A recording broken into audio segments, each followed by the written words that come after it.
അനധികൃത സ്വത്ത് സമ്പാദന കേസിൽ എഡിജിപി എം.ആർ. അജിത് കുമാറിന് ക്ലീൻ ചിറ്റ് നൽകിയ റിപ്പോർട്ട് കോടതി തള്ളി. ആരോപണം കോടതി നേരിട്ട് അന്വേഷിക്കും. വിജിലൻസ് ശരിയായ അന്വേഷണം നടത്തിയിട്ടില്ല എന്നും തിരുവനന്തപുരം വിജിലൻസ് പ്രത്യേക കോടതി വിമർശിച്ചു. വിജിലൻസിന്റെ റിപ്പോർട്ട് തള്ളണമെന്നാവശ്യപ്പെട്ട് അഡ്വക്കേറ്റ് നാഗരാജാണ് കോടതിയെ സമീപിച്ചത്. വിജിലൻസിനുള്ള വിശ്വാസം നഷ്ടപ്പെട്ടതുകൊണ്ടാണ് കോടതി നേരിട്ട് അന്വേഷണം നടത്താൻ തീരുമാനിച്ചത് എന്ന് പരാതിക്കാരൻ പറഞ്ഞു.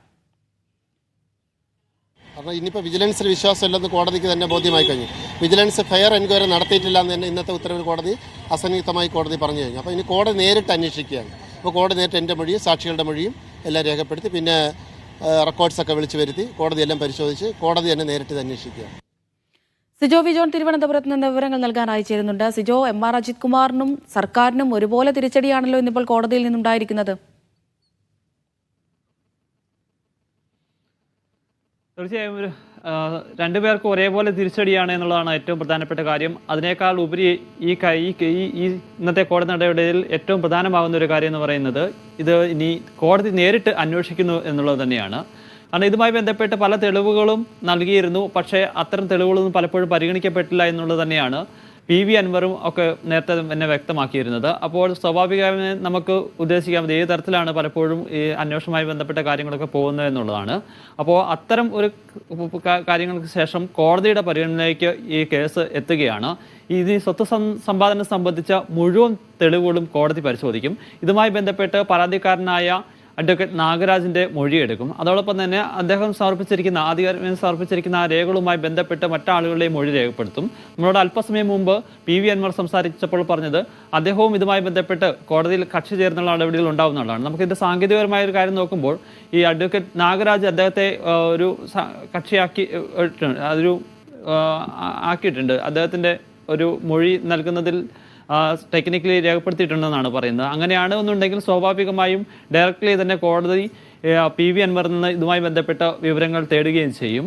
അപ്പോൾ കോടതിയുടെ കോർട്ടിലേക്ക് ഇനി എത്തുകയാണ്. അപ്പോൾ വസ്തുനിഷ്ഠമായ കൂടുതൽ ജാഗ്രതയോടെയുള്ള ഒരു കാര്യങ്ങൾ പരിശോധിക്കുന്ന നിലയിലേക്ക് പോകുന്നു എന്നുള്ളതാണ് ഏറ്റവും പ്രധാനപ്പെട്ട കാര്യം എന്ന് പറയുന്നത്.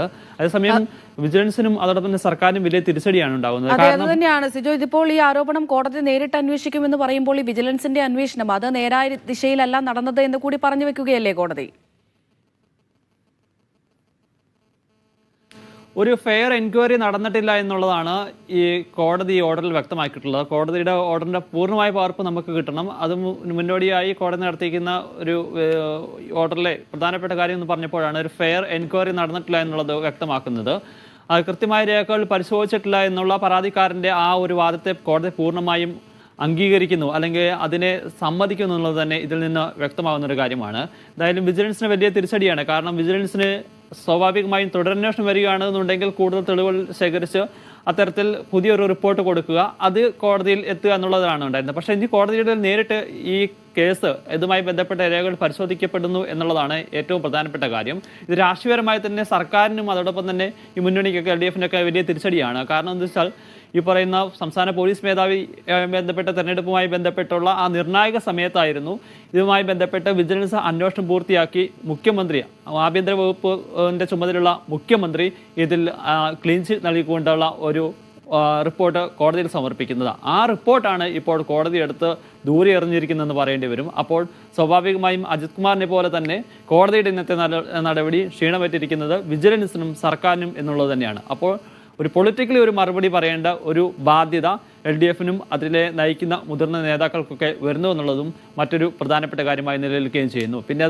അതുമായി ബന്ധപ്പെട്ട് തന്നെ M.R. അജിത് കുമാറുമായി എത്ര അന്വേഷണമാണ് നടക്കുന്നത്, ത്രിതല അന്വേഷണമാണ് നടക്കുന്നത്. അതുമായി ബന്ധപ്പെട്ട് RSS നേതാക്കളുമായിട്ടുള്ള കൂടിക്കാഴ്ച, അതോടൊപ്പം തന്നെ ശബരിമലയിലെ ട്രാക്ടർ യാത്ര, ഇത്തരം സംഭവങ്ങളിലെല്ലാം അജിത് കുമാറിനെ കുറ്റക്കാരനാണെന്ന് സംബന്ധിച്ച ചില റിപ്പോർട്ടുകൾ കൊടുത്തപ്പോൾ കണ്ണി പൊടിയിടാവുന്ന ചില നടപടികളിലേക്കാണ് പോയിരുന്നത്. കടുത്ത നടപടികളിൽ പോയിട്ടില്ല. ഏറ്റവും അവസാനം അജിത് കുമാറിനെ പോലീസിൽ നിന്ന് മാറ്റി എക്സൈസിലേക്ക് ഒരു സുരക്ഷിതമായ സ്ഥലത്തേക്ക് മാറ്റി നിർത്തി എന്നുള്ളതാണ്. അതിനപ്പുറത്തേക്ക് ഇത്തരത്തിലുള്ള കണ്ടെത്തലുകളും റിപ്പോർട്ടുകളൊക്കെ വന്നിട്ട് വളരെ സുരക്ഷിതനായി നിൽക്കുന്ന ഒരു M.R. അജിത് കുമാറിനെയാണ് നമ്മൾ കണ്ടിരുന്നത്. പക്ഷേ അവിടെ നിന്നെല്ലാം ഇനിയിപ്പോൾ മാറുകയാണ്. പന്ത് ഇനി കോടതിയുടെ കോർട്ടിലേക്കാണ്. അതിൻ്റെ ഗൗരവം ഇനി വളരെ അധികം മുന്നോട്ട് പോവുകയും ചെയ്യുന്നു. സ്വാഭാവികമായും ഇത്തരത്തിലൊരു ഓർഡർ വന്ന സാഹചര്യത്തിൽ വിജിലൻസ് സർക്കാരൊക്കെ മേൽക്കോടതിയെ സമീപിക്കാനുള്ള സാധ്യതയാണ് നിലനിൽക്കുന്നത്.